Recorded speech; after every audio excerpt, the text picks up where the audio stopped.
I'm Steve Wiggins, and this is the Groundworks Ministries podcast. Today we're reading from the book of Matthew, chapter 24, and let's focus on verses 4 through 8. Then Jesus replied to them, "Watch that no one deceives you, for many will come in my name, saying, 'I am the Messiah,' and they will deceive many. And you're going to hear of wars and rumors of wars, and see that you're not alarmed because of those things. They must take place, but the end is not yet. For nation will rise up against nation, and kingdom against kingdom.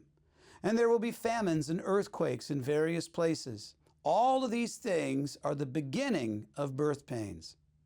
Now, when my wife, Misty, was pregnant with our first child, some friends threw us a baby shower.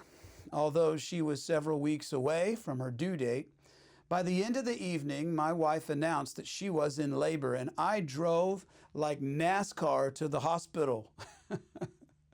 2 hours later, I was driving Misty back home, staring out the window, neither of us talking to each other.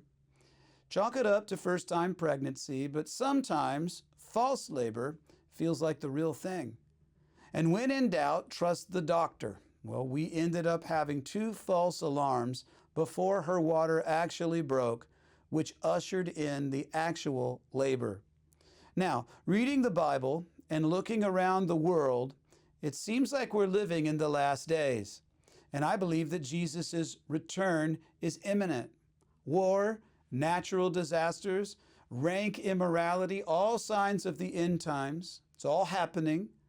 And how will one know the difference between the birth pains and the actual day of deliverance? Well, I think it's going to be as evident as a pregnant woman's water breaking. And I say it often, but there are 2 things that confound a fool about the Lord. Number 1, how slow he is to judge. And number 2, how quickly he shows up in judgment. So where is Jesus, by the way? Well, here's what he told us in John 14, verses 2 and 3. "In my Father's house are many rooms," or many mansions, as it says in some huge rooms as big as a mansion. "And if that were not true, I would have told you, for I go to prepare a place for you. And if I go and prepare a place for you, then I will come again and receive you to myself, that where I am, you may be also." Where is Jesus? Well, now we know where he is. We know what he's doing. And why has he delayed his return? 2 Peter 3 verse 9 says this, "The Lord is not slow concerning his promise, as some count slowness, but is patient toward you, not wishing that any should perish, but for all to come to repentance." So Rabbinic Judaism teaches that the Messiah has not yet come.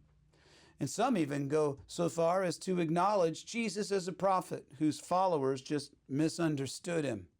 But don't allow yourself to be led astray.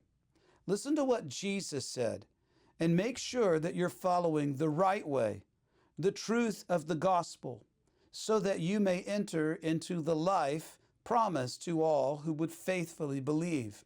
John 14, verse 6, Jesus said, "I am the way and the truth and the life, and no man comes to the Father but through me." I'm Steve Wiggins, and this is the Groundworks Ministries podcast.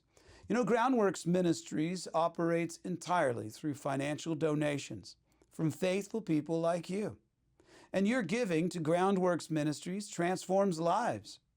Would you consider making a donation to Groundworks Ministries today? Because we need your monthly support now more than ever. Donating is secure and easy at our website, groundworksministries.com. Another way to help is to tell people about Groundworks Ministries. So share these podcasts with your friends and family and on your social media. And of course, you can always direct folks to our website, groundworksministries.com.